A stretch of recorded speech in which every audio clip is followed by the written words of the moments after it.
एक बहुत गरीब माइनिंग परिवार में जन्मे कार्ल के पास जिंदगी में आगे बढ़ने का सिर्फ एक ही मौका था, सालाना elite recruitment day. Middle school के आखिरी दिन गोल्डन ड्रैगन नेशन के हर स्टूडेंट को एक एक्सपेरिमेंटल इंजेक्शन दिया जाता था ताकि उनमें जादू की शक्ति जाग सके। जो कुछ लोग इसमें सफल होते वे एलीट बन जाते, देश के लीडर और आदर्श जिन्हें अद्भुत जादुई शक्तियां मिलती और हर कोई उनका सम्मान करता। जो सफल नहीं हो पाते वे अपनी आम जिंदगी में लौट जाते, कड़ी मेहनत और कम कमाई वाली जिंदगी बस जैसे तैसे गुजारा करते। लेकिन जब देश चारों तरफ से दुश्मनों, इंसानों और मॉन्स्टर्स से घिरा हो तो जादुई आदर्शों वाले ये शांतिपूर्ण दिन कब तक चल पाएंगे? कार्ल की कहानी जानिए, जो एक अनोखी शक्ति हासिल करता है और दुनिया का पहला लीजेंडरी बीस्ट मास्टर बनने की कोशिश करता है। चैप्टर 1, कोई दूसरा मौका नहीं।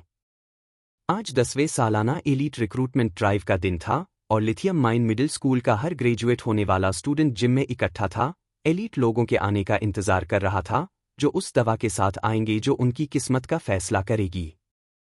ये एलीट लोग गोल्डन ड्रैगन देश के आइडल थे, जादुई काबिलियत वाले सुपर ह्यूमन जो उस डिवाइन इंजेक्शन से पैदा हुए थे जो आज स्टूडेंट्स को मिलने वाला था।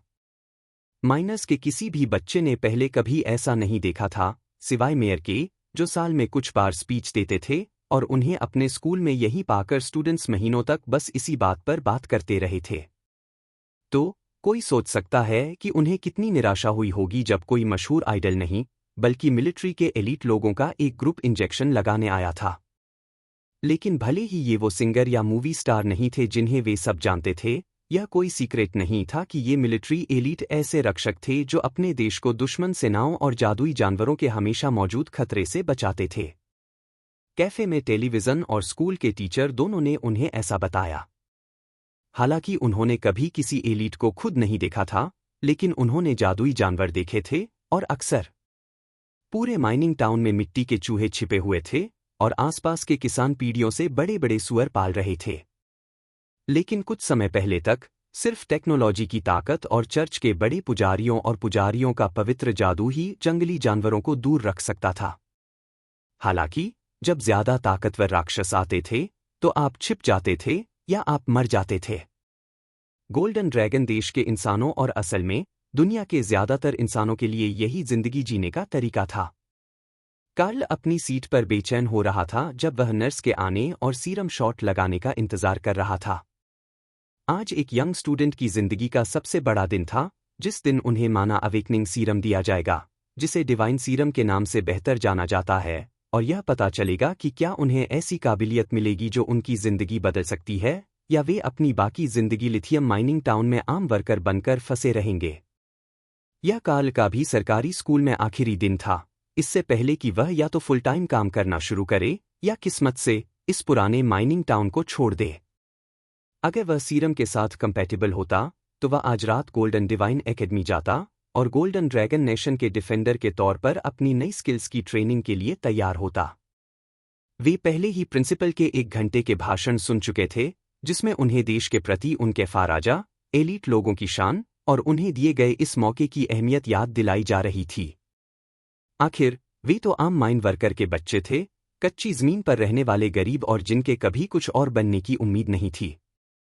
कार्ल ने अपनी आंखें बंद कर लीं जब नर्स ने उसके बगल में एक खुला ब्रीफकेस रखकर गाड़ी को घुमाया और फिर उसके हाथ में एक तेज दर्द उठा और दुनिया कुछ देर के लिए सुनसान हो गई। दर्द उसके शरीर के हर सेल में फैल गया, जैसे उसे अंदर से चीर दिया गया हो, और खून उसके फेफड़ों में भर गया, जिससे वह अपने स्कूल के ऑडिटोरियम की मेटल फोल्डिंग कुर्सी पर बैठा डूब गया। यह गलत था, शॉट सिर्फ सुई चुभने जैसा दर्द देने के लिए था, इस तरह नहीं।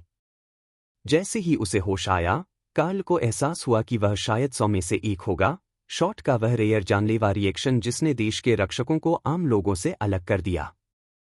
लेकिन कुछ सेकंड बाद उसकी सांसें ठीक होने लगीं, दर्द कम होने लगा और उसकी आंखें फड़फड़ाकर खुल गईं। उसके कुछ सेकंड बाद कार्ल को होश आया, लेकिन दर्द अभी भी उसके शरीर के हर सेल में दौड़ रहा था। नर्स की गहरी लाल आंखें, जो उसके अपने सीरम इंजेक्शन का साइड इफेक्ट थीं, सीधे उसे घूर रही थीं और उसके चेहरे पर हल्की मुस्कान थी। ये लो। मुझे लगा कि हमने तुम्हें 1 मिनट के लिए वहीं खो दिया। यह एक अच्छा साइन है, इस टॉप पर जीरो कैजुअल्टी का मतलब हमेशा यह होता है कि ग्रुप में कोई पावरफुल है। औरत पीछे हटी और कार्ल ने स्मार्टली प्रेस की हुई हरी मिलिट्री यूनिफॉर्म, पेंसिल स्कर्ट और हील्स देखी। यह सब जाना पहचाना था, लेकिन सब गलत था। क्या इंजेक्शन के बाद उसकी कुछ यादें चली गईं? या उसकी आंखों में कुछ गड़बड़ थी? दोबारा सोचने पर उसकी आंखों में जरूर कुछ गड़बड़ थी। जब उसके पास फोकस करने के लिए कोई नहीं होता था तो दुनिया अभी भी थोड़ी धुंधली थी।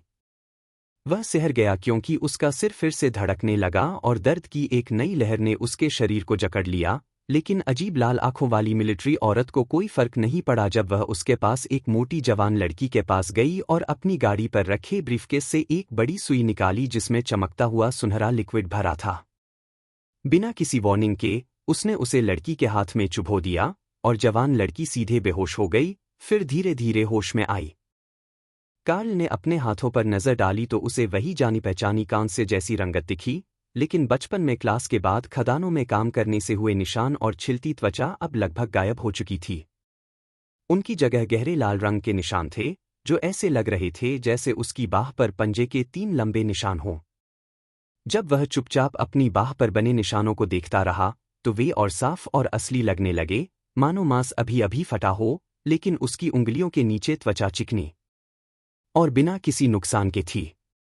कुछ मिनटों बाद डरे हुए बच्चों का शोर थम गया और कार्ल ने कमरे के सामने देखा, जहां फौजी वर्दी में एक अफसर पोडियम के पीछे खड़ा था और सब्र के साथ प्रक्रिया के खत्म होने का इंतजार कर रहा था। बोलना शुरू करने से पहले लाल आंखों वाली महिला और डॉक्टर के कोट पहने 6 आदमी उसके पास आ गए। आप सभी के सहयोग के लिए धन्यवाद। इस साल का चुनाव ट्रायल पूरा हो गया है और जिन लोगों के शरीर पर निशान नहीं हैं, वे अपनी क्लास में वापस जा सकते हैं। लेकिन बाकी लोगों को बधाई। आपको गोल्डन ड्रैगन नेशन की नई पीढ़ी के खास हुनरमंदों, प्रोडिजीज के तौर पर चुना गया है। आप वो खास लोग, ब्लेस्ड वंस, हैं जो डिवाइन सीरम से मिली अलौकिक शक्तियों की मदद से दुश्मनों पर हमारी जीत का नेतृत्व करेंगे। कमरे में सैनिक भर गए, उनकी संख्या बच्चों से दोगुनी थी और कार्ल घबराने लगा। उसका दिमाग अभी भी इस बात को पूरी तरह समझ नहीं पा रहा था कि वह उन खुशकिस्मत बच्चों में से एक है जिनके शरीर में कृत्रिम रूप से पैदा की गई महाशक्तियां काम कर रही थीं। वे बच्चे जो जादूगर, मेजस बनेंगे, या ऐसे ताकतवर योद्धा जो पहाड़ को 2 हिस्सों में बांट सकते हैं, या फिर ऐसे महान वैद्य, हीलर्स, जो मरे हुओं को भी जिंदा कर सकते हैं। शुरू में बच्चों ने सैनिकों द्वारा पकड़े जाने और ले जाए जाने का विरोध किया, खासकर उन बच्चों ने जो चुनाव में फेल हो गए थे। समस्या यह थी कि इंजेक्शन लगने के बाद उन्हें चलने फिरने के लिए असल में मदद की जरूरत थी। इस स्थिति ने कार्ल को और उलझन में डाल दिया, लेकिन उसने यह पूछने की हिम्मत नहीं की कि उसके शरीर के साथ क्या हो रहा है। उसे डर था कि कहीं वे यह न तय कर लें कि सीरम ने जो असर नए जागे हुए खास लोगों, एलिट्स, पर किया था, उसमें कुछ गड़बड़ हो गई है और वे उसे खत्म कर दें। या इससे भी बुरा, उसे वापस खदानों में काम करने के लिए भेज दें। क्लास में सिखाए गए सबक के हिसाब से उसे अब तक एक ताकतवर हीरो बन जाना चाहिए था, न कि औसत से कम कदकाठी वाला एक टीनेजर लड़का जो दर्द से कराह रहा हो और इतना कमजोर हो कि अपनी कुर्सी से उठ भी न सके। तुम थोड़े घबराए हुए लग रहे हो, बच्चे। बस हमें तुम्हें ले जाने दो और कुछ दिन सोने के बाद तुम बिल्कुल ठीक हो जाओगे। बस हमारे आने से पहले होमवर्क करना मत भूलना, कार्ल के पास आए सैनिकों में से एक ने कहा। इस तरह उसे एक शानदार ट्रेन के डिब्बे में ले जाया गया और एक प्राइवेट कमरे में रखा गया, जिसमें एक डेस्क और दीवार पर रूम सर्विस लिखा हुआ एक कॉल बटन भी था। दुर्भाग्य से यह समझने का उसका प्लान कि यह प्रोसेस इतना दर्दनाक क्यों था, अधूरा ही रह गया। जैसे ही उसका सिर तकिए पर लगा, कार्ल सो गया। उसे सोए हुए कितना समय हो गया था, उसे कोई अंदाजा नहीं था, लेकिन जब वह आखिरकार जागा, तो डेस्क पर कागजों का एक ढेर और एक छोटी सी टेक्स्ट बुक रखी थी, जो उसके पढ़ने का इंतजार कर रही थी। तो, तुमने अपनी शक्तियां जगा ली हैं, यह उस किताब का टाइटल था, और कार्टून वाले कवर से साफ पता चलता था कि यह बच्चों के लिए थी। ऐसा नहीं था कि वह बूढ़ा था, वह इस साल सिर्फ 14 साल का होने वाला था, लेकिन अपनी क्लास में सबसे देर से प्यूबर्टी, यौवन, तक पहुंचने के कारण उसका शरीर औसत से कहीं ज्यादा छोटा दिखता था। उसके पास बस एक हैंडसम चेहरा था, और उसी की वजह से उसे एक दो बार मार भी खानी पड़ी थी। लेकिन अब जब उसके पास डिवाइन सीरम था तो सब कुछ बदलने वाला था। धीरे धीरे उसने यह देखने के लिए टेक्स्ट बुक खोली कि उसके अंदर क्या है। तो आपने अपनी शक्तियों को जगा दिया है। बधाई हो और समाज के ऊंचे तबके में आपका स्वागत है।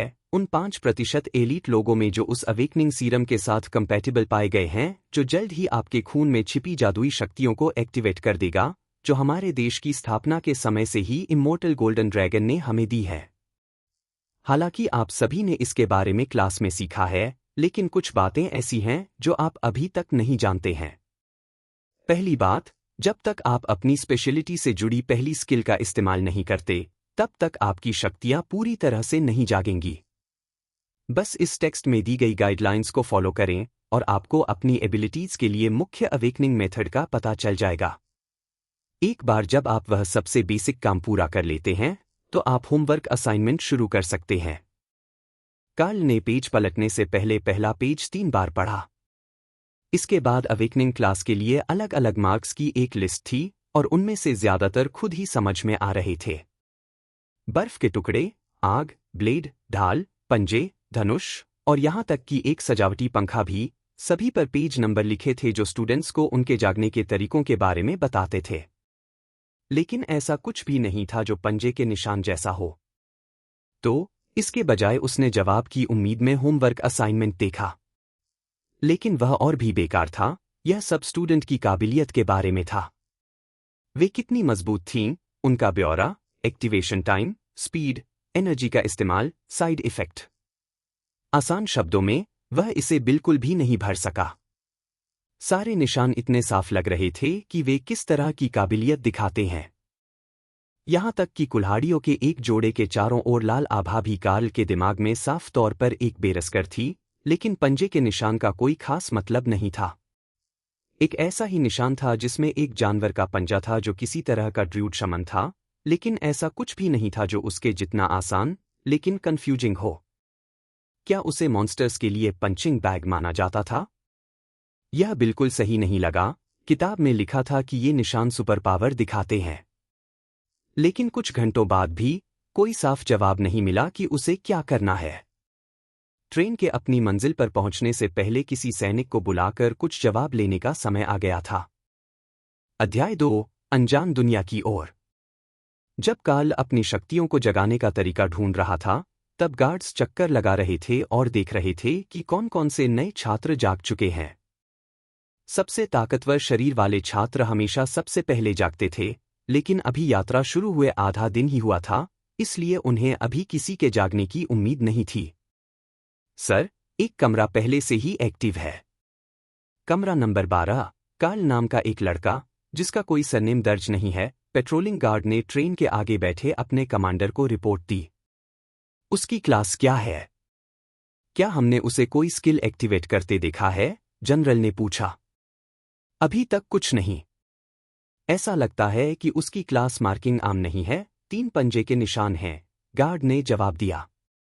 जनरल ने अपने असिस्टेंट्स को इस क्लास के बारे में जानकारी खोजने का इशारा किया, लेकिन कुछ मिनट बीत जाने के बाद भी कोई खबर नहीं मिली। उनके रिकॉर्ड में दूसरे निशान मिलते जुलते थे, लेकिन वैसा निशान कहीं नहीं मिला। खैर, तो उसे खुद ही अपनी शक्तियां जगानी होंगी। उम्मीद है कि उस लड़के की किस्मत अच्छी होगी या वह मजबूत होगा, क्योंकि जब वह एकेडमी पहुंचेगा और असाइनमेंट में खाली शीट जमा करेगा, तो उसे इसकी जरूरत पड़ेगी। ऐसा होना कोई नई बात नहीं थी कि किसी छात्र को निशान तो मिल जाए, लेकिन वह तुरंत अपनी शक्तियां न जगा पाए, भले ही उसने निर्देशों का पालन किया हो। कुछ को शायद कोई अजीब सी शुरुआती स्किल मिली हो, और कुछ मिली हुई शक्ति का इस्तेमाल करने में बिल्कुल बेकार साबित हुए हों। जनरल को एक ऐसा मामला भी याद आया जिसमें एक बच्चे ने मेज़, जादूगर, क्लास तो जगा ली थी, लेकिन पहले सेमेस्टर के आखिर तक उसके पास कोई भी जादू, स्पेल करने के लिए जरूरी माना जादुई ऊर्जा नहीं थी। आखिर में वह छात्र बुरी तरह फेल साबित हुआ और स्कूल आउटिंग के दौरान भाग गया, ताकि आम लोगों की तरह जिंदगी जी सके। वह अपनी ट्रेनिंग के पहले लेवल की शुरुआत से आगे कभी नहीं बढ़ पाया। बहुत से छात्रों का यही हाल होता था जो अपनी स्किल्स को जगाना कभी नहीं सीख पाते थे। या तो इसलिए क्योंकि उन्हें मिली क्षमताएं उनके बिल्कुल भी लायक नहीं थीं, या फिर इसलिए क्योंकि उनके पास ऐसा निशान था जिसके लिए कोई गाइडेंस नहीं दी जा सकती थी, जैसे कि कमरे 12 में 3 पंजे के निशान वाला लड़का। डिवाइन सीरम एक आधुनिक आविष्कार था। इसे एक पवित्र स्थल पर मिली अद्भुत पुरातात्विक खोज पर लंबे समय तक रिसर्च करने के बाद बनाया गया था। उस खोज से सिस्टम स्टोन्स नाम के एक प्राचीन डिवाइन डिवाइस के काम करने के तरीके का पता चला था, जो एक प्राचीन वर्ल्ड ड्रैगन कैथेड्रल के नीचे स्थित था। वह डिवाइस तो टूटा हुआ था, लेकिन उसके अंदर एक ऐसी शक्ति बची थी जिसे शुरू में पहचाना नहीं जा सका था। उन पत्थरों को आधार बनाकर और दशकों की स्टडी के बाद यह सीरम बनाया गया। इसका मकसद इंसानों को उस शक्ति से जोड़ना और गोल्डन ड्रैगन नेशन को अपने पड़ोसियों की सैन्य ताकत से आगे निकलने और अपने नागरिकों की किस्मत बदलने का मौका देना था। इससे क्या फर्क पड़ता था कि ओशन पीपल के पास अपने जहाज़ों को गोल्डन ड्रैगन फ्लीट के रॉकेट और बंदूकों से बचाने के लिए वाटर मैजिक था। अब उनके पास भी अपने जादूगर थे। अगर बीस्टलैंड्स के बेकाबू राक्षस हमला भी करते, तो उनके पास ऐसे योद्धा और रक्षक थे जिनके पास जबरदस्त हुनर था और जो सबसे खतरनाक जादुई जीवों को भी आसानी से खत्म कर सकते थे। डिवाइन सीरम की यही रणनीतिक अहमियत थी, और इसी वजह से जो भी स्टूडेंट इसके लिए सही पाया जाता, उसे सेना में शामिल कर लिया जाता और देश के रक्षक के तौर पर उनकी ड्यूटी और जिम्मेदारियों के लिए कड़ी ट्रेनिंग दी जाती। लेकिन जिंदगी सिर्फ मिलिट्री ट्रेनिंग और ड्यूटी तक ही सीमित नहीं थी। अगर ऐसा होता तो पक्का था कि सीरम से नई ताकत पाने वाले देश के ये भावी रक्षक अथॉरिटी के खिलाफ बगावत कर देते और या तो गद्दार बन जाते या तख्ता पलट कर देते। इसलिए उन्हें बहुत कीमती और खास माना जाता था। वे अपनी पूरी जिंदगी ऐशो आराम से जी सकते थे, बशर्ते उनकी ताकत उनकी सैलरी को सही ठहराने के लिए काफ़ी हो। एक बार जब वे गोल्डन डिवाइन एकेडमी के सभी टेस्ट पास कर लेते, तो उन्हें चर्च से आधिकारिक उपाधियां और साथ ही कई कानूनी और सामाजिक फायदे भी मिलते। समाज हमेशा से अमीर और ताकतवर लोगों का रहा है, लेकिन अब इस बात का मतलब पूरी तरह बदल गया था। कार्ल को इस बात का जरा भी अंदाजा नहीं था कि ऑब्जर्वर क्या बातें कर रहे हैं।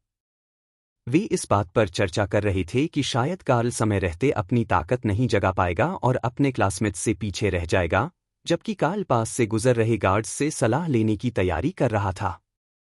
सर, माफ कीजिएगा, लेकिन मेरी स्किल मार्किंग किताब में नहीं दिख रही है। क्या हो सकता है कि कोई पन्ना छूट गया हो? उसने पूछा, जब वर्दी पहने गार्ड फिर से वहां से गुजरा। किताब में नहीं है ना? किस्मत खराब है तुम्हारी, बेटा।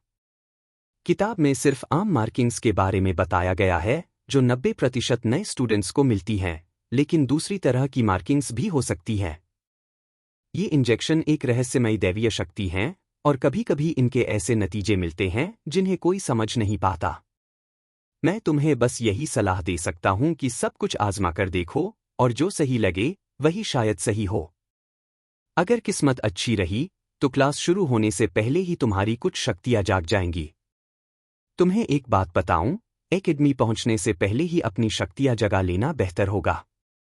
वहां के खास स्टूडेंट्स पावर रैंकिंग्स को लेकर बहुत गंभीर होते हैं, और अगर तुमने ऐसा नहीं किया तो तुम्हें स्कूल में बिल्कुल निचले स्तर से शुरुआत करनी पड़ेगी।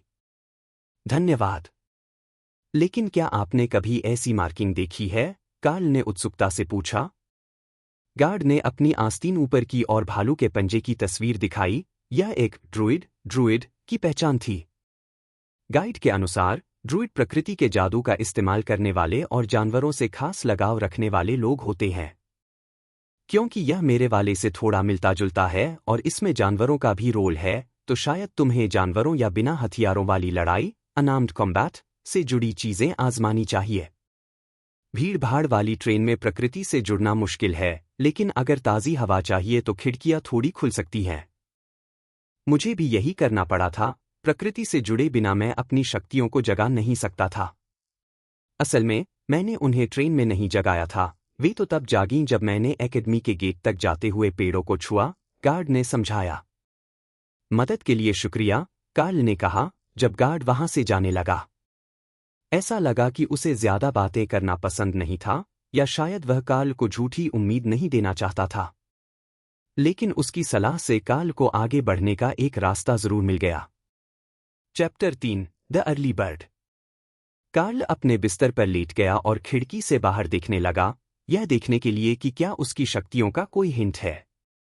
गार्ड की बात में दम था और पंजे के निशान निश्चित रूप से किसी जानवर के होने चाहिए थे। इंसान ऐसे निशान नहीं छोड़ते। तो उसने सबसे पहले अपने हाथों में पंजे जोड़ने पर ध्यान दिया। पंजा नहीं, स्किल के नाम चिल्लाने से काम नहीं चलेगा। दूसरी क्लास अपनी स्किल कैसे एक्टिवेट करती हैं? कार्ल ने शिकायत की। उसे पता नहीं था कि मेन कार में बोर हो रहे सुपरवाइजर छिपे हुए कैमरों से देख रहे थे और उसकी हरकतों पर हंस रहे थे। Page 2 magic classes. अपने बाएं हाथ के अंगूठे का इस्तेमाल करके अपने बिस्तर के नीचे कास्टिंग असिस्टेंट का बॉक्स खोलो और अपना पहला स्पेल एक्टिवेट करने की कोशिश शुरू करने के लिए सही कास्टिंग मीडियम निकालो। यह उस तरह का मार्किंग नहीं लग रहा है जैसा एक स्पेल कास्टर के पास होना चाहिए। अगले पेज पर पेज 3 कॉम्बैट क्लास। अपने बेड के नीचे प्रैक्टिस वेपन का बॉक्स अपने दाहिने हाथ की इंडेक्स फिंगर से खोलें और अपनी पसंद की स्किल्स के लिए सबसे सही वेपन चुनें। यह ज्यादा मुमकिन लगा, इसलिए कार्ल बेड के सामने जमीन पर घुटनों के बल बैठ गया और ऊपर वाला ड्रॉअर खोला, जहां उसे कुछ आसान वेपन्स मिले और कुछ ज्यादा अजीब वेपन्स भी, जैसे फेंकने वाले चाकू, सिंगल हैंडेड क्रॉसबो और चेन पर बंधी कोई कुल्हाड़ी जो देखने में किसी और से ज्यादा यूजर के लिए खतरनाक लग रही थी। बदकिस्मती से वह अभी तक फिजिकली टैलेंटेड लोगों में से नहीं था, इसलिए कार्ल ने वेपन्स में से एक छोटी तलवार उठाई और खुद को कोस रहा था कि वह अपनी क्लास में प्यूबर्टी का पूरा फायदा उठाने वाला आखिरी इंसान है। उसने असल में पहले कभी तलवार नहीं पकड़ी थी, लेकिन यह वाली सही लगी और कार्ल ने दरवाजे की तरफ ज्यादा असरदार वार करने से पहले उसे कुछ झटके से घुमाया। पेट स्किल्स अवेलेबल नहीं है। तुम्हें एक पालतू जानवर रिकॉर्ड करना होगा। कार्ल ने धीरे धीरे पलकें झपकाईं क्योंकि वह उस आइडिया को प्रोसेस करने की कोशिश कर रहा था जो उसके दिमाग में ऐसे आया था जैसे उसे डाल दिया गया हो। यह सीधे उसके विचारों में एक मैसेज था, जाहिर है मार्किंग के असर से, और अब उसे कुछ पता था कि उसे क्या करना है। लेकिन उसने एक पालतू जानवर को रिकॉर्ड कैसे किया? यह सिर्फ लिखने जितना आसान तो नहीं हो सकता था, है ना? या शायद उसे इसे याद रखने के लिए कुछ करना होगा। लेकिन पहले उसे कोई जानवर ढूंढना होगा। यह एक चमकदार नई मिलिट्री ट्रेन थी, माइंस में कंपनी हाउस नहीं, वहां कोई चूहे नहीं होने वाले थे। अगर स्किल एक्टिवेट करने के लिए उसे जानवर को छूना पड़ा, तो यह उसकी उम्मीद से कहीं ज्यादा मुश्किल हो सकता था। सबसे आसान तरीका यही था कि कुछ लिखकर देखा जाए कि क्या उससे कुछ होता है। हो सकता है कि जादू करने के सामान में कोई किताब हो। औजारों वाला दराज खुला और कार्ल उसमें रखी अजीब अजीब चीजों को हैरानी से देखने लगा। उसे जरा भी अंदाजा नहीं था कि इनका इस्तेमाल कैसे करना है। कुछ चीजें तो ऐसी थीं जो कोई खास चीज भी नहीं लग रही थीं, जैसे बिना बेस वाला वह अजीब सा स्नो ग्लोब। वे उसका क्या करने वाले थे? बैठकर अपने ऑर्ब के बारे में सोचने वाले थे। कार्ल ने हैरानी की बात थी कि कांच की वह भारी सी गेंद अपने हाथ में उठाई और अचानक वह तेज सफेद रोशनी से चमक उठी। टेमिंग स्पेस व्यूइंग उपलब्ध नहीं है। कृपया एक पालतू जानवर रिकॉर्ड करें। शुरू में उसके दिमाग में आए उस मैसेज का कोई मतलब समझ नहीं आया, लेकिन कुछ सेकंड ध्यान लगाने के बाद कार्ल को बदलाव महसूस हुआ। उसके दिमाग में एक बहुत बड़ा खालीपन बन रहा था, जिससे उसे ऐसी अनंत शक्ति का एहसास हो रहा था जिसकी उसने कभी कल्पना भी नहीं की थी। ड्रैगन के बारे में क्या ख्याल है? क्या मुझे ड्रैगन मिल सकता है? कार्ल ने सोचा और टेमिंग स्पेस में उसे लाने की कोशिश की। कुछ नहीं हुआ। जाहिर है यह इतना आसान नहीं होने वाला था।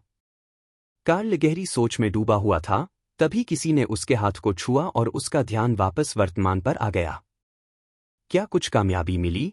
गश्त कर रहे गार्ड ने दो खुले दराजों और गद्दे पर रखी तलवार को देखते हुए पूछा। हाँ और ना भी। मुझे लगता है कि तलवार ही सही विकल्प है, लेकिन स्किल को एक्टिवेट करने के लिए मेरे पास किसी चीज की कमी है। हालांकि मैंने जितने भी दूसरे हथियार देखे, उनमें से कोई भी मुझे खास पसंद नहीं आया। कार्ल ने आह भरी। खैर, कोशिश करते रहो, तुम्हें जल्द ही कुछ ऐसा मिल जाएगा जो तुम्हारे काम आए।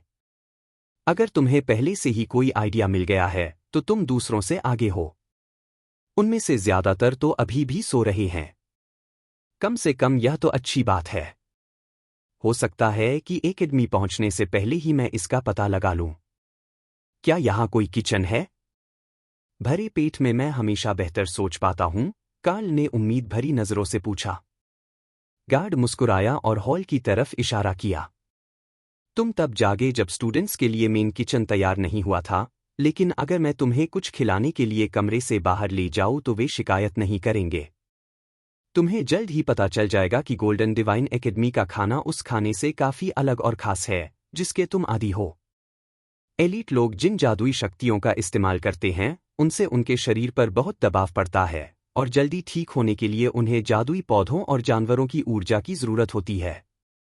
मुझ पर भरोसा करो, इस बार तुम्हें बहुत बढ़िया खाना मिलेगा। वे हॉल से होते हुए ट्रेन के दूसरे डिब्बे में गए, जहां काल वाले कमरे जैसे ही कई कमरे थे जिनमें उसकी क्लास के दूसरे स्टूडेंट्स गहरी नींद में सो रहे थे, और फिर वे एक खाली डाइनिंग रूम में पहुंचे जिसके आगे एक किचन दिखाई दे रहा था। जो चाहिए वो उठाओ और ग्रिल के पास रख दो, मैं 1 मिनट में आता हूं, रसोई ने फ्रीजर के पास से आवाज दी। उसे पता नहीं था कि कमरे में स्टाफ के अलावा कोई और भी है। काल को इससे कोई फर्क नहीं पड़ा, यह कोई फैंसी रेस्टोरेंट नहीं था, बल्कि स्टाफ के लिए खुद खाना लेने की जगह थी, जहां एक रसोइया भी मौजूद रहता था ताकि जिन्हें किचन में जाने की इजाजत नहीं थी, वे भूखे न रहें।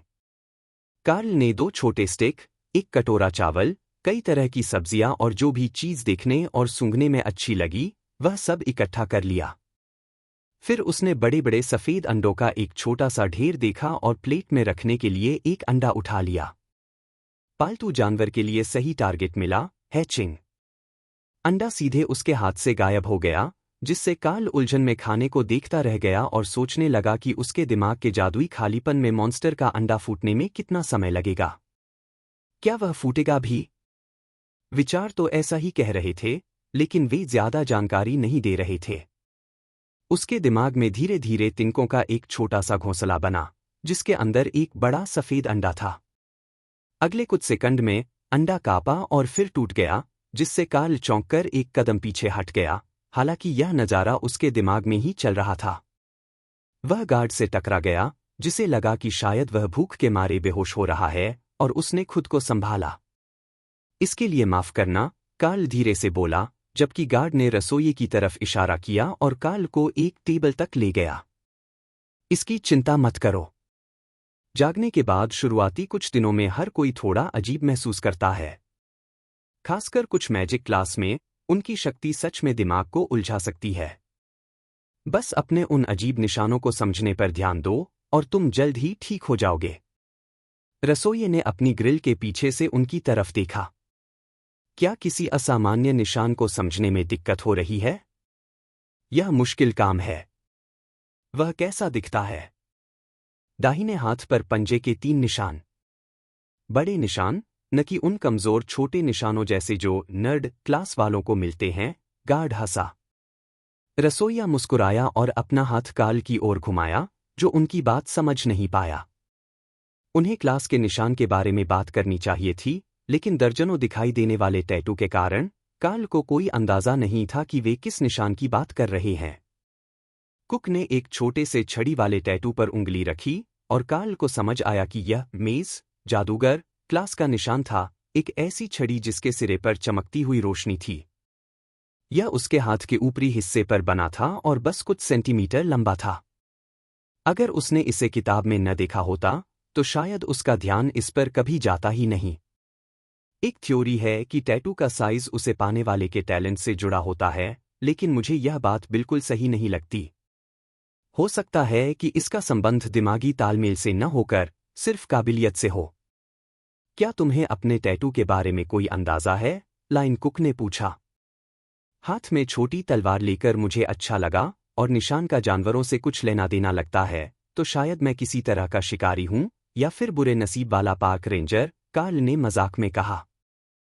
खैर, जब तुम अपनी फर्स्ट क्लास स्किल का इस्तेमाल करना सीख जाओगे, तब तुम्हें पता चल जाएगा। उसके बाद तुम बस मन में स्टेटस शब्द सोचकर यह जान सकोगे कि तुम्हारी जादुई ताकतें कैसे बढ़ रही हैं।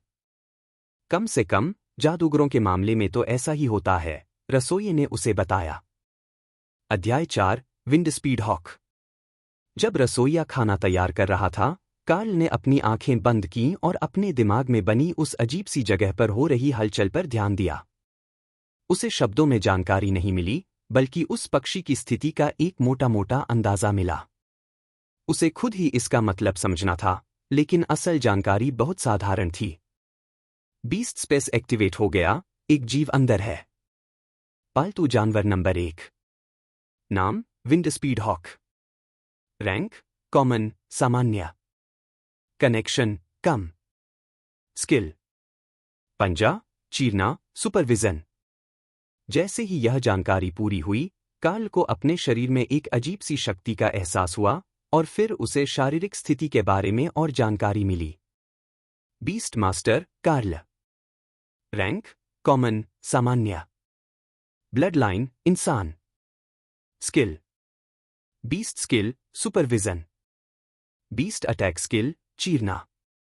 यह जानकारी उस बात से मेल नहीं खा रही थी जो उसने बुकलेट में पढ़ी थी। क्या उसे यह पता नहीं चलना चाहिए था कि आगे कैसे बढ़ना है? शायद थोड़ा बहुत यह भी कि वह अपनी स्किल की ट्रेनिंग में कैसा कर रहा है। सिस्टम की पावर रेटिंग कैसे काम करती है? क्या इसमें कोई लेवल या ग्रेड वगैरह होता है? हम कैसे पता लगा सकते हैं कि किसके पास असली ताकत है और कौन मेरी तरह नया है जो अपनी स्किल के बेहतर होने का इंतजार कर रहा है? उसने उन 2 बड़े लोगों से पूछा। बड़े कहना शायद सही न हो, क्योंकि वे खुद भी 20 साल से ज्यादा के नहीं रहे होंगे, लेकिन वे कार्ल से बड़े थे और एकेडमी में अपनी ट्रेनिंग पूरी कर चुके थे। मजेदार बात तो यही है, आपको पता नहीं चलता। जब तक वे खुद न बताएं या आपके पास कुछ जादूगरों की तरह एनर्जी में होने वाले बदलावों को महसूस करने की खास काबिलियत न हो, आपको बस अपने अंदाजे या पब्लिक रैंकिंग पर भरोसा करना पड़ता है। रैंकिंग के साथ दिक्कत यह है कि वे सब अपनी अपनी सोच पर आधारित होती हैं। देखिए, मैं एक वांड क्लास का जादूगर हूं। मैं आग वाले एलिमेंट का इस्तेमाल कर सकता हूं। अगर मैं ऑर्ब क्लास का जादूगर होता तो एक साथ 2 एलिमेंट का इस्तेमाल कर सकता था, लेकिन फिर भी इससे मेरी ताकत के बारे में कुछ पता नहीं चलता। अहम बात यह है कि मैं अपनी स्पेल बुक में लेवल 1 से आगे कभी नहीं बढ़ पाया, मुझमें इसके लिए टैलेंट ही नहीं है। लेकिन यहां जो ड्रूइड है, वह अपनी ताकतों के बारे में बिल्कुल अलग तरह से बताता है। गार्ड ने सिर हिलाया। मैं लेवल 6 का मॉर्टल ग्रेड ड्रूइड हूं। मेरा ग्रेड कभी नहीं बदला, लेकिन मैं स्कूल शुरू करने के समय की तुलना में कहीं ज्यादा ताकतवर नेचर मैजिक का इस्तेमाल कर सकता हूं, और मैं भालू का रूप भी ले सकता हूं। क्योंकि हर किसी की अंदरूनी क्षमताएं बहुत अलग अलग होती हैं, इसलिए हम सबको जादुई जानवरों मैजिकल बीस्ट्स वाले पैमाने पर ही परखते हैं। लड़ाई में वे किसे हरा सकते हैं, या उसी लेवल के जानवरों की तुलना में उनकी हीलिंग और सपोर्ट स्किल्स कितनी असरदार हैं, इसके आधार पर उन्हें कॉमन से मिथिकल रैंक तक आंका जाता है। इसलिए जहां रसोइये को अभी भी कॉमन ग्रेड में माना जाता है, वहीं मैं एक रैंक ऊपर अवेकंड ग्रेड तक पहुंच गया हूं, और मैं अकेले ही अवेकंड जादुई जानवरों से लड़ सकता हूं। कम से कम कुछ संख्या में तो लड़ ही सकता हूं। लेकिन मैं अपनी क्लास में हमेशा सबसे निचले स्तर पर ही रहा। मेरी स्किल्स कई तरह की हैं। मैं हीलिंग कर सकता हूं, लड़ सकता हूं, भालू का रूप ले सकता हूं, यहां तक कि पौधों को बढ़ने में भी मदद कर सकता हूं, लेकिन मैं इनमें से कोई भी काम ढंग से नहीं कर पाता, इसलिए मैं अवेकंड ग्रेड पर ही अटका हुआ हूं। कार्ल ने सिर हिलाया। उसे असल पावर लेवल तो समझ नहीं आया, लेकिन बात समझ आ गई। कभी कभी बहुत सारी चीजों पर ध्यान देने से आप किसी भी चीज में माहिर नहीं बन पाते। उसके पड़ोस में भी ऐसा ही एक आदमी था जो हर काम में थोड़ा बहुत माहिर था। वह आपकी कार, सिंक या फ्रिज ठीक कर सकता था, लेकिन सिर्फ आम दिक्कतें ही। अगर चीज ज्यादा खराब होती तो वह आपको किसी और के पास भेज देता था। मुझे लगता है कि मैं बात समझ गया। तुम्हारी क्लास के सबसे अच्छे स्टूडेंट्स कितने ताकतवर थे? उसने पूछा। क्या तुमने आर्चमेज मिया के बारे में सुना है, जो नई मशहूर स्पेलकास्टर बनी है? वह हमारी क्लास में थी। उसने पहले ही साल में अवेकन रैंक हासिल कर ली थी। दूसरे साल के आखिर तक वह आसानी से असेंडेड बीस्ट्स को हरा सकती थी, और जब तक हम ग्रेजुएट हुए, वह पहले ही कमांडर ग्रेड मेज बन चुकी थी। उसके कुछ ही साल बाद उसे एक मिशन से कोई बहुत खास और गुप्त चीज मिली, जिससे वह रॉयल रैंक तक पहुंच गई। तभी से सब उसे आर्चमेज कहने लगे और शोहरत उसके सिर चढ़ गई। अब वह हमारे मैसेज का जवाब नहीं देती, लेकिन हम गर्व से कह सकते हैं कि हम एक बहुत मशहूर इंसान के साथ स्कूल में पढ़े हैं। कार्ल के लिए रॉयल ग्रेड मॉन्स्टर्स का ख्याल ही डरावना था। उनमें से एक भी बिना किसी खास मेहनत के उस माइनिंग टाउन को तबाह कर सकता था जहां कार्ल बड़ा हुआ था। शहर की सबसे ताकतवर फाइटिंग फोर्स शायद मेयर थे, जो एक कमांडर ग्रेड वॉरियर थे, और कार्ल की राय में वह मॉन्स्टर्स से लड़ने के लिए बहुत बूढ़े हो चुके थे। साथ ही शहर में कुछ पुलिस वालों के अलावा कोई हथियारबंद गार्ड भी नहीं था। अगर लड़ाई की नौबत आती तो बूढ़े मेयर के लिए यह साबित करना मुश्किल होता कि वह अभी भी अपनी रैंक के लायक है। कार्ल खाना खाते हुए थोड़ी देर चुप रहा, फिर अपने सामने बैठे 2 सीनियर ग्रेजुएट्स को देखकर मुस्कुराया। मुझे लगता है कि मुझे अपने कमरे में वापस जाना चाहिए और देखना चाहिए कि मैं कोई स्किल जगाने के लिए क्या कर सकता हूं। अगर नहीं, तो भविष्य में हम सब उस क्लास की मशहूर लड़की की फोन लिस्ट से बाहर हो जाएंगे। कुक हंसा।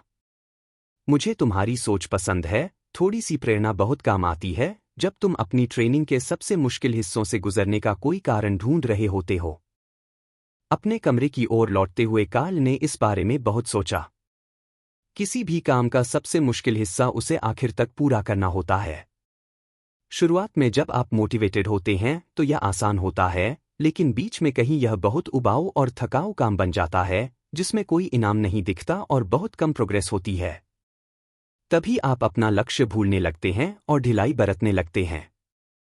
अगर आप किस्मत वाले हैं तो आप इससे उबर जाते हैं, लेकिन अगर नहीं तो आप मुश्किल में पड़ जाते हैं और शेड्यूल से पीछे रह जाते हैं। माइन फोरमैन ने भी स्टूडेंट्स से यही बात कही थी जब वे करियर डे पर उनसे बात करने आए थे। ऐसा नहीं है कि किसी ने सच में उनकी बात सुनी, क्योंकि कुछ ही दिनों में डिवाइन इंजेक्शन मिलने वाला था। लेकिन बाकी लोग जो बाद में क्लास में लौटे, वे हर दिन इसके बारे में और ज्यादा सोचते रहे। जैसे ही उसके पीछे कमरे का दरवाजा बंद हुआ, कार्ल ने खिड़की से बाहर देखा और खुद पर एक स्किल आजमाने की कोशिश की। सुपरविजन बीस्ट टेमर को कॉन्ट्रैक्टेड विंड स्पीड हॉक की नजर देता है। दूर के जंगल अचानक उसकी आंखों के सामने बिल्कुल साफ हो गए और उसकी पेरिफेरल विजन, आसपास की नजर, में सब कुछ उतना ही साफ दिखने लगा जितना उसके ठीक सामने था। उसकी नज़र थोड़ी सी हलचल पर पड़ी और कार्ल ने देखा कि 1 किलोमीटर से भी ज्यादा दूर घास के मैदान में एक क्विल बीस्ट घूम रहा था। यह अविश्वसनीय था और दुनिया बहुत ज्यादा साफ और रंगीन दिख रही थी, ऐसे रंगों के साथ जिनके नाम भी उसे नहीं पता थे। जैसा कि उसे याद था, विंडस्पीड हॉक न केवल अल्ट्रावायलेट और इंफ्रारेड स्पेक्ट्रम में देख सकते थे, बल्कि वे रात में शिकार करने में भी माहिर थे और उनकी नाइट विजन भी बहुत अच्छी थी।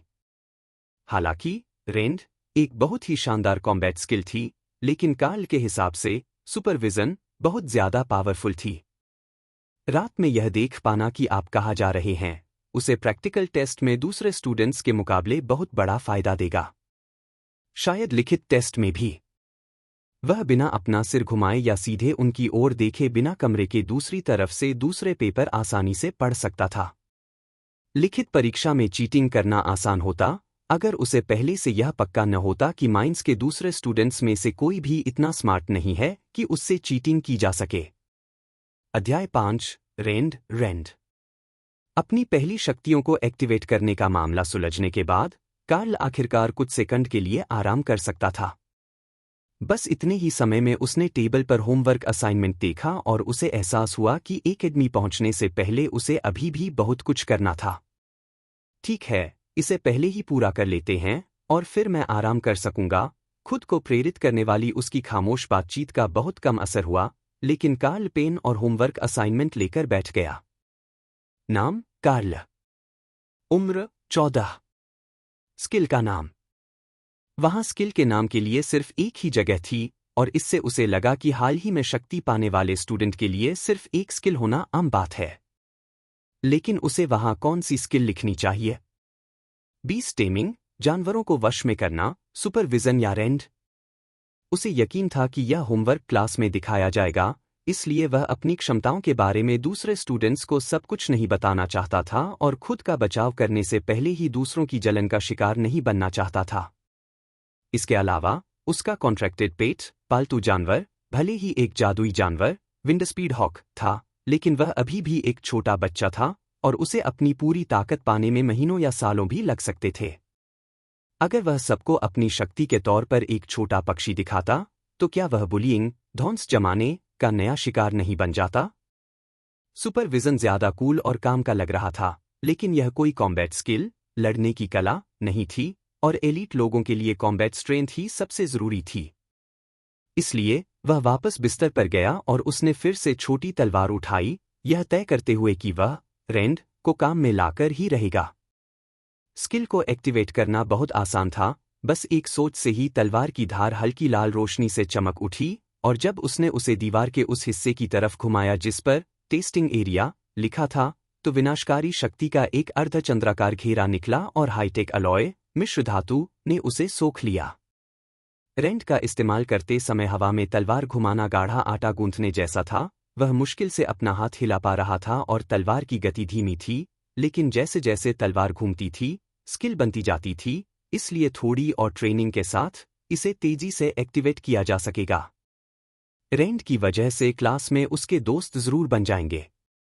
थोड़ी और कोशिश से यह दुश्मनों की एक बड़ी भीड़ को काट सकता था और उसे पूरे ग्रुप को निशाना बनाने में मदद कर सकता था। कार्ल जल्दी से उस शीट के पास लौटा और अपनी स्किल के बारे में सवालों के जवाब भरे। इसमें अटैक करते समय मूवमेंट की स्पीड पर लगी पाबंदी भी शामिल थी, जिससे यह तय होता था कि इसे कितनी तेजी से एक्टिवेट किया जा सकता है। अगर वह इस बारे में सोचे तो शायद इसका कोई तरीका निकल सकता था, जैसे कि अगर स्किल एक्टिवेट करते समय वह पहले से ही चल रहा हो। क्या बाज, हॉक्स इसी तरह शिकार नहीं करते थे? वे ताकत पर निर्भर नहीं रहते थे, वे तेजी से आते थे और एक ही झटके में अपना शिकार पकड़ लेते थे। अगर वह यह पता लगा पाता कि उस स्किल का इस्तेमाल कैसे करना है, तो उसकी लड़ने की ताकत बहुत बढ़ जाती। लेकिन स्किल के अलावा सवाल जवाब वाले फॉर्म में यूजर के बारे में भी पूछा गया था। क्या सिरदर्द हुआ? क्या ऐसा लगा कि कुछ जरूरी बात भूल गए हैं? क्या शारीरिक क्षमता में कोई बढ़ोतरी या कमी हुई? कार्ल ने खुद को परखा और सुपरविजन के अलावा वह निश्चित रूप से थोड़ा ज्यादा लचीला भी हो गया था। बहुत ज्यादा नहीं, लेकिन यह साफ तौर पर महसूस हो रहा था। आखिरकार उसने फॉर्म के उस हिस्से को कुछ नहीं, नन के तौर पर छोड़ने का फैसला किया।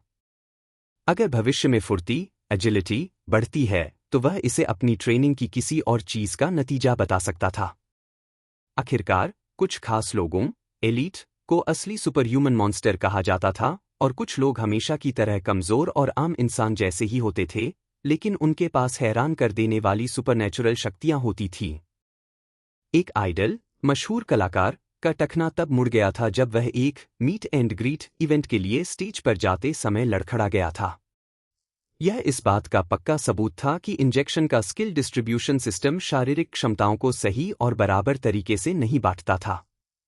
जब उसे यकीन हो गया कि उसके जवाब एकेडमी में उसके क्लासमेट्स के बीच उसे अच्छी रैंकिंग दिलाने के लिए काफी होंगे, तो कार्ल ने सावधानी से पेपर को दिए गए लिफाफे में डाला और उसे दरवाजे के पास रखी ट्रे में रख दिया। एडमी पहुंचने तक उसे बस इतना ही करना था, लेकिन वह रेंड स्किल का इस्तेमाल करने के और भी बेहतर तरीके आजमाना चाहता था। क्या होगा अगर वह हॉक, बाज जैसा बनने की कोशिश करे? वहां मौजूद सामान में पंजों वाला दस्ताना, गॉन्टलेट और एक त्रिशूल होना चाहिए था। दोनों ही उसके हाथ पर बने निशान के 3 पंजों की नकल करते, लेकिन त्रिशूल चुभाने वाला हथियार था, जो उस स्किल के काम करने के तरीके के हिसाब से सही नहीं लग रहा था। उसने फिर से दराज खोली और तलवार वापस रख दी, फिर उंगलियों पर पंजों वाले सिरे वाले दस्ताने निकाले। हथियार के तौर पर वे बहुत प्रभावशाली नहीं थे, लेकिन ऐसा लग रहा था कि वे उसके पास मौजूद स्किल के साथ काम करेंगे। वे उसके हाथ के हिसाब से थोड़े बड़े थे, क्योंकि कार्ल औसत कदकाठी से थोड़ा छोटा था, लेकिन बकल को थोड़ा एडजस्ट करने के बाद वे ठीक से फिट हो गए और उसने फिर से स्किल आजमाया। उसने अपना हाथ सामने फैलाया, जैसे कोई बाज शिकार पर झपट्टा मारते समय करता है, और अपनी उंगलियों को सिकोड़ा। लाल रोशनी की 4 छोटी लकीरें हवा को चीरती हुई सामने दीवार से टकराईं। उनमें से हर एक तलवार से बनी लकीर के मुकाबले कम प्रभावशाली थी, लेकिन उनकी रफ्तार बहुत तेज थी और वे टारगेट पर कई जगहों पर वार कर सकती थीं। हल्के कवच वाले टारगेट के खिलाफ यह बेहतर तरीका लग रहा था।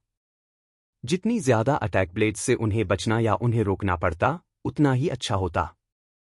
हर बार जब वह स्किल का इस्तेमाल करता, तो उसकी कुछ ऊर्जा खर्च हो जाती थी, और कुछ ही बार ऐसा करने के बाद कार्ल को अपने हाथ कमजोर महसूस होने लगे, उसे बैठकर सांस लेनी पड़ी। कॉम्बैट ट्रेनिंग के दौरान यह बहुत जल्दी एक समस्या बन सकती थी। उसने जिम में काफी समय बिताया था, लेकिन वह अपनी बॉडी को बेहतर बनाने की कोशिश कर रहा था, न कि अपना स्टैमिना और एंड्योरेंस बढ़ाने की। लेकिन स्कूल का मकसद यही था, उसे बस अपनी ट्रेनिंग पर ध्यान देना था, और आखिर में सब ठीक हो ही जाना था। जब कार्ल ने अपनी दुखती बाहों की मालिश की, तो बाकी स्टूडेंट्स में से कुछ ने अभी जागना और गाइड बुक पढ़ना शुरू ही किया था। यह कोई बहुत बड़ी बढ़त नहीं थी, लेकिन बैच का पहला अवेकंड एलीट, जागृत एलीट, पहले ही तय हो चुका था। अध्याय 6, ड्रॉप ऑफ साइट। सभी नए छात्र अपने पसंदीदा हथियार और स्कूल यूनिफॉर्म तैयार कर लें और उतरने के लिए सूचना का इंतजार करें। हम अब गोल्डन डिवाइन एकेडमी से 5 मिनट की दूरी पर हैं। कार्ल के जागने के दूसरे दिन सुबह नाश्ते के ठीक बाद ट्रेन में यह घोषणा हुई। उसने ट्रेन की रसोई से पहले से लिए गए स्नैक्स को दिए गए बैकपैक में अतिरिक्त यूनिफॉर्म और जूतों के साथ रखा, फिर काले मेटल के पंजे वाले दस्ताने पहने और अपनी कमर पर म्यान से छोटी तलवार लटका ली। ऐसा कोई नियम नहीं था कि आप एक से ज्यादा हथियार नहीं रख सकते, और गार्ड्स ने भी उसे कमरे में उस तरह अभ्यास करते हुए देखकर कुछ नहीं कहा था, इसलिए यह ठीक ही होगा। कुक और गार्ड दोनों ने उसके जागने के पहले दिन ही एकेडमी तक पैदल जाने के बारे में बताया था, इसलिए ट्रेन गेट पर नहीं रुकेगी। कार्ल ने सोचा कि शायद यह किसी तरह का टेस्ट था, यह देखने के लिए कि छात्र किसी समस्या को कैसे हल करते हैं या आपस में कैसे घुलते मिलते हैं या कोई और बेकार की बात, लेकिन कारण जो भी हो, वह लंच साथ ले जा रहा था। उम्मीद के मुताबिक ट्रेन एकेडमी से लगभग 1 किलोमीटर दूर घास के मैदान के दूसरे छोर पर रुकी, जहां रास्ते में अच्छी तरह से बनाए गए झाड़ियों के बाड़ थे। यह आपका स्टॉप है। आखिरी हिस्सा आपको खुद तय करना है। मैं आप सभी से कल एकेडमी में मिलूंगा, जब ट्रेन की सफाई और मरम्मत हो जाएगी, गार्ड की वर्दी पहने एक दुबले-पतले आदमी ने घोषणा की। ज्यादातर छात्र उलझन में अपने खुले दरवाजों के पास खड़े थे, लेकिन कार्ल हॉलवे में बाहर निकला और साफ ग्रामीण हवा में पहली सांस लेने के लिए ट्रेन से नीचे उतरा। खदानों की धूल के बिना यहाँ पेड़ों और फूलों की अजीब सी महक आ रही थी, और वह दूर से ही एकेडमी की शक्ति को महसूस कर सकता था, जैसे उसकी हड्डियों में कोई झुंझुनी हो रही हो, जो उसे चेतावनी दे रही थी कि यह कुछ असामान्य, कुछ जादुई है। बाहर निकलने वाला पहला छात्र दूसरों के लिए एक संकेत की तरह था, और धीरे धीरे नए छात्र ट्रेन से बाहर निकलने लगे, ज्यादातर अभी भी अपनी नई स्किल्स की प्रैक्टिस और नींद की कमी के कारण थके हुए थे, लेकिन सूरज आसमान में ठीक ऊपर था, और चिलचिलाती सुबह की धूप में सोना आसान नहीं था। जब सभी लोग ट्रेन से उतर गए, तो गार्ड की वर्दी पहने एक दुबले-पतले आदमी ने उनके सामने आकर भीड़ से बात करने के लिए अपनी आवाज ऊंची की। गोल्डन डिवाइन एकेडमी में आप सभी का स्वागत है। हमारे सभी नए छात्रों के लिए स्वागत के एक खास तोहफे के तौर पर हमने आपके लिए मैदान से होते हुए मुख्य गेट तक जाने का पारंपरिक रास्ता तैयार किया है। हर साल नए आने वाले छात्र यह सफर तय करते हैं और अपनी नई जिंदगी शुरू करने के लिए अवेकंड एलीट, जादुई शक्तियों वाले खास लोग के तौर पर गेट में प्रवेश करते हैं। अब आपकी बारी है। लेकिन सावधान रहें, घास के मैदान खाली दिखते हैं, पर असल में ऐसा हमेशा नहीं होता। वह झूठ नहीं बोल रहा था। कार्ल देख सकता था कि ट्रेन की पटरियां एकेडमी के चारों ओर लगभग 1 किलोमीटर की दूरी पर घूमती थीं, जो इन घास के मैदानों, जंगल के एक बड़े हिस्से और यहां तक कि नदी के किनारे दलदली इलाके से होकर गुजरती थीं। वे शायद हर ग्रुप को अलग अलग जगह पर उतारते होंगे, ताकि वे उन्हें एकेडमी में आते हुए देख सकें। यह एक अजीब परंपरा लग रही थी, लेकिन जब उसने सुपरविजन का इस्तेमाल करके मैदान की ओर देखा, तो उसे पता चला कि वहां अर्थ रैट्स, जमीन खोदने वाले चूहे, की भारी आबादी थी।